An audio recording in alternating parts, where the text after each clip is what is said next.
Welcome friends my YouTube channel paramedical career academy में। दोस्तों आज हम यहां पर क्लास स्टार्ट करने वाले हैं for exam health inspector, executive officer, revenue officer and other requirements जैसे कि रेलवे, एसएससी वैकेंसीज। तो दोस्तों सभी में जो है आपके कॉमन सिलेबस होता है जैसे कि जीके, जीएस, और हम यहाँ पर जो है हेल्थ एंड मलेरिया इंस्पेक्टर का जो डीएसएस में वैकेंसी आता है तो उसमें आपके जो political science, general science, history, geography overall जो है यहाँ पर रेगुलर क्लासेज जो है इन वीडियो के माध्यम से कवर करवाऊंगा। काफ़ी क्वेश्चन जो है आपको ये सारे वही क्वेश्चन है जो आपके यूपीएससी में आए हुए हैं, एसएससी में आए हुए हैं, रेलवे में आए हुए हैं, डीएसएस में आए हुए हैं। तो आपको ये ध्यान से देखना है क्योंकि इनमें से काफ़ी क्वेश्चन वेरी वेरी इंपॉर्टेंट है जो वापस दोबारा से रिपीट होने के चांसेज है। तो दोस्तों स्टार्ट करते हैं आज का यह सेशन, जिसमें पहला क्वेश्चन है भारत में कौन सा दिन संविधान दिवस के रूप में मनाया जाता है। वेरी वेरी इंपॉर्टेंट क्वेश्चन है दोस्तों। बहुत सारे एग्जाम ऐसे हैं जिनमें ये क्वेश्चन बहुत सी बार रिपीट हुआ है। ठीक है, तो अभी हाल फिलहाल यहाँ पर हमने एग्जाम्पल दे रखा है जैसे कि यूपीएससी में हुआ है ये, ठीक है, यूपीपीएससी में हुआ है। तो इसमें आपका करेक्ट आंसर रहेगा 26 नवंबर को। ठीक है, चलते हैं नेक्स्ट क्वेश्चन की तरफ। सेकंड नंबर का क्वेश्चन, गुलनाबाद की लड़ाई महमूद होताकी के नेतृत्व में साल में लड़ी गई थी। तो इसमें आपका करेक्ट आंसर आ जाएगा ऑप्शन बी, 1722 में। दोस्तों ये यहाँ पर हमने यहाँ पर एग्जाम्पल दे रखा है कि कौन से एग्जाम में आए, तो ये बीपीएससी में आया हुआ है क्वेश्चन। ठीक है, नेक्स्ट क्वेश्चन, भारत का सर्वोच्च कानून किसे माना जाता है। तो इसमें आपका करेक्ट आंसर आएगा ऑप्शन ए, भारतीय संविधान को। क्वेश्चन नंबर 4, भारत का संविधान को लागू हुआ है। वेरी वेरी इंपॉर्टेंट क्वेश्चन है। इसमें आपका करेक्ट है ऑप्शन है 26 जनवरी 1950 को। एसएससी सीजीएल में आया हुआ है, ठीक है, प्री में। नेक्स्ट क्वेश्चन, भारतीय संविधान के मौलिक कर्तव्य किस देश के संविधान से लिए गए। ये भी वेरी वेरी इंपॉर्टेंट क्वेश्चन है। Railway, RRB and group D में आया हुआ है। तो इसमें आपका करेक्ट आंसर आएगा सोवियत संघ से। क्वेश्चन नंबर 6, नीचे एक अभिकथन और कारण आर दिया गया है। अभिकथन ए, भारतीय संविधान 26 जनवरी 1950 से लागू हुआ। कारण आर, 26 जनवरी गणतंत्र दिवस के रूप में मनाया जाता है। सही विकल्प चुने। तो इसमें यहाँ पर ये 4 तर्क दिए हुए। ए सही है लेकिन आर गलत है। बी में दे रखा है ए गलत है लेकिन आर सही है। सी में दे रखा है ए और आर दोनों गलत है। डी में दे रखा है ए और आर दोनों सही है और आर ए की उचित व्याख्या नहीं करता है। तो यहाँ पर आप देख सकते हैं इसका करेक्ट आंसर है ऑप्शन डी। ठीक है, option D is right answer है इसका। चलते हैं नेक्स्ट क्वेश्चन की ओर। सिक्किम कब भारत का एक राज्य बना था। Very very important question, SSC CGL में ये रिपीट हुआ है क्वेश्चन। तो इसमें आपका करेक्ट आंसर आएगा ऑप्शन ए, 1975 में। क्वेश्चन नंबर 10, भारतीय संविधान में उल्लेखित आपातकालीन प्रावधान किस देश के संविधान से लिए गए हैं। तो इसमें आपका correct answer option C, Germany से। क्वेश्चन नंबर 10, भारत द्वारा धर्मनिरपेक्षता स्वीकार किए जाने के कारण भारतीय नागरिक को निम्नलिखित में से कौन सा अधिकार प्राप्त है।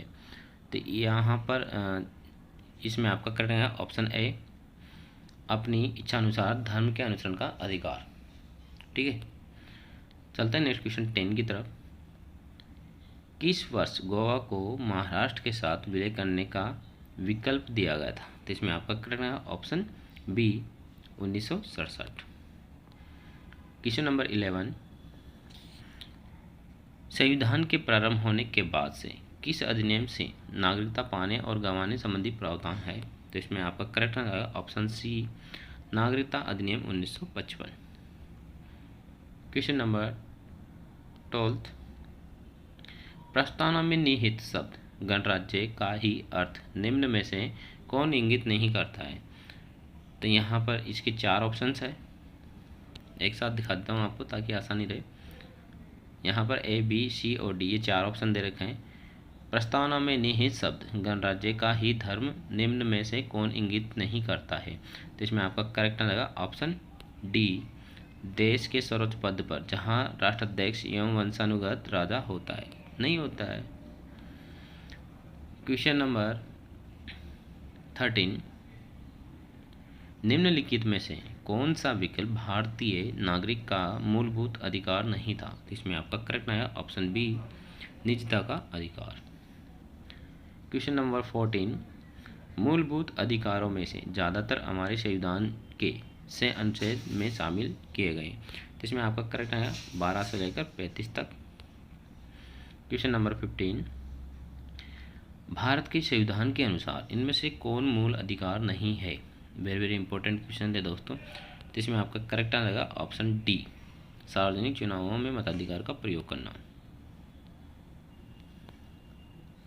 क्वेश्चन नंबर 16, शिक्षा का अधिकार किस वर्ष मौलिक अधिकार में शामिल किया गया? वेरी वेरी इंपॉर्टेंट क्वेश्चन है। इसमें आएगा अप्रैल 2010। क्वेश्चन नंबर 17, भारतीय संविधान में कितने मौलिक अधिकारों का उल्लेख किया गया? तो इसमें आपका करेक्ट आएगा option D, 11। Question number 18, Bharat के संविधान के अनुसार निम्नलिखित में से कौन सा एक मौलिक अधिकार नहीं है? तो इसमें आपका करेक्ट है ऑप्शन डी, देश की रक्षा का अधिकार। क्वेश्चन नंबर 19, राज्य की नीतियों के निर्देशित सिद्धांतों के बारे में निम्नलिखित कथनों में से कौन सा सच नहीं है? तो यहाँ पर इसके 4 ऑप्शन दे रखे हैं। राज्य की नीतियों के निर्देशित सिद्धांतों के बारे में निम्नलिखित कथनों में से कौन सा सच नहीं है? तो इसमें आपका करेक्ट है ऑप्शन डी, ये अपने आप परिवर्तनीय होते हैं और इन्हें कार्यान्वयन करने के लिए किसी भी कानून की आवश्यकता नहीं होती है।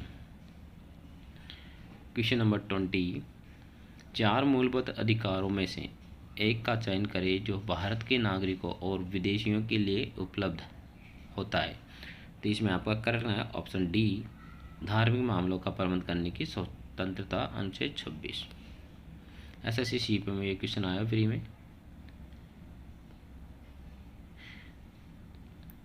नेक्स्ट क्वेश्चन, भारत के संविधान में निम्न में से किस अनुच्छेद में शिक्षा के अधिकार की व्याख्या की गई है?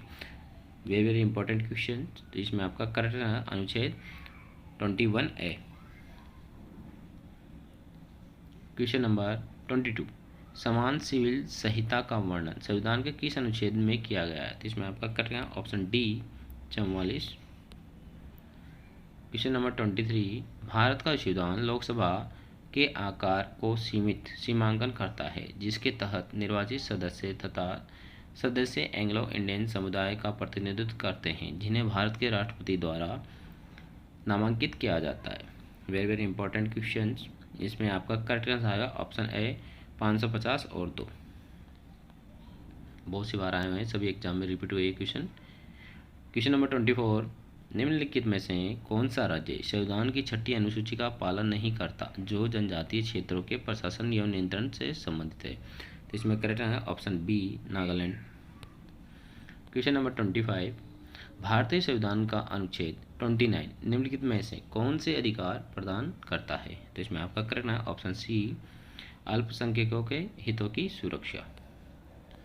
क्वेश्चन नंबर 26, संविधान के अनुसार किस अनुच्छेद के तहत जीवन की सुरक्षा और व्यक्तिगत स्वाधीनता प्रदान की गई? तो इसमें आपका कट रहा है ऑप्शन बी, अनुच्छेद 21। क्वेश्चन नंबर 27, भारतीय संविधान के अनुच्छेद 112 के तहत तैयार वार्षिक वित्तीय विवरण को कहा जाता है? तो यहाँ पर आपके करेक्ट आंसर होगा ऑप्शन सी, बजट। बहुत ही वेरी वेरी इंपॉर्टेंट क्वेश्चन है ये वही क्वेश्चन दिखा रहा हूँ मैं आपको जो एसएससी में, रेलवे में, डीएसएसबी में, इनमें ऑलरेडी रिपीट हो चुके हैं और राजस्थान की भर्ती परीक्षा में भी रिपीट हो चुके हैं। खास करके ये क्लासेज में चला रहा हूँ उनके लिए जो हेल्थ इंस्पेक्टर की तैयारी कर रहे हैं, रेवेन्यू ऑफिसर की और एग्जीक्यूटिव ऑफिसर की, ठीक है, क्योंकि यही लेवल रहता है, इससे ज़्यादा हाई लेवल नहीं है इस भर्तियों का, ठीक है। तो अगर मान लीजिए इनमें से आपके जीके के जैसे कि डीएसएस में 20 क्वेश्चन आते हैं, 20 में मान लीजिए 5 क्वेश्चन भी रिपीट हो जाते हैं आपके, तो आपका सिलेक्शन कंफर्म हो जाएगा अगर आपने ये क्लासेस ढंग से देखी, ठीक है, अगर आपने वो क्वेश्चन वहाँ पर सही कर दिए। वैसे ही एग्जीक्यूटिव ऑफिसर में तो आपने पेपर का लेवल देखा ही होगा कितना निम्न स्तर का लेवल था, तो इस बार भी आपके इसी टाइप के क्वेश्चन आने वाले हैं, तो इन क्लासों को आप ध्यान से देखिएगा। क्वेश्चन नंबर 28, हमारे संविधान का कौन सा अनुच्छेद ये कहता है कि सदन में वोटों की समतुल्यता की स्थिति में स्पीकर के पास अंतिम कास्टिंग मत होगा? Very very important question, option D, अनुच्छेद 100। क्वेश्चन नंबर 29, भारत के राज्य एवं संघ शासित प्रदेशों का संविधान के किस अनुसूची में उल्लेख है? इसमें करेक्ट आंसर ऑप्शन ए, प्रथम अनुसूची। नेक्स्ट क्वेश्चन, भारतीय संविधान के अनुच्छेद 21A में निम्नलिखित से किस अधिनियम का उल्लेख किया गया है? तो इसमें करेक्ट आंसर है ऑप्शन ए, शिक्षा का अधिकार। ये क्वेश्चन पहले भी रिपीट हुआ है, ठीक है। तो इस क्लास में आपको सिर्फ 30 वीडियो, नेक्स्ट क्लास में आपको 30 वीडियो मिलेंगे, फिर उसकी नेक्स्ट में भी 30 मिलेंगे। इस प्रकार आपको जो है तकरीबन हम यहाँ पर जो है 1000 से भी ज़्यादा MCQ आप लोगों को दिखाएंगे, ठीक है। रेगुलर क्लासेस चलाएंगे आपके लिए, और आप हमारे चैनल को सब्सक्राइब करिए, लाइक करिए और वीडियो को शेयर करिए, ताकि ज़्यादा से ज़्यादा भाई लोग जो है अपने चैनल से जुड़ सके। Thank you.